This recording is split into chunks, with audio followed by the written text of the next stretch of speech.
Hello viewers, আসসালামু আলাইকুম। কেমন আছেন সবাই? তো আমি আজকে চলে গিয়েছিলাম মির্জাপুর ক্যাফে লাউঞ্জ রেস্টুরেন্টে। গিয়ে দেখি ভেতরে এত পরিমাপ লোকজন যে বসার মতোই কোনো জায়গা পাচ্ছিলাম না। কিছুক্ষণ পর দেখি একটা টেবিল ফাঁকা হয়েছে, পরে গিয়ে এখানে আমি বসে পড়লাম। আমার দেখি একটা ফ্রেন্ড চলে আসছে, পরে ওরে হাই দিতেছিলাম। এরপর আমি কয়েকটা ছবি ভিডিও করার জন্য এইখানে একটু পোজ নিতেছিলাম, কিন্তু এত পরিমাপ লোকজনের জন্য ঠিকমতো ছবি ভিডিও করা যাচ্ছিল না।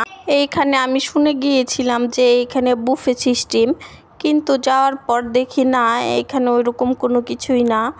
এইখানে খাবার দাবারের মধ্যে শুধু লাচ্ছি আর কফি ছিল, এর বাহিরে আর কোনো খাবার ছিল না। আমার মতো করে কেউ এইভাবে ঠক খাবেন না, ভালো করে জেনে শুনে তারপরে যাবেন। পরে আমি কি করব, পরে খাবারের মধ্যে একটা কফি নিয়ে খেয়ে চলে আসলাম বাসায়।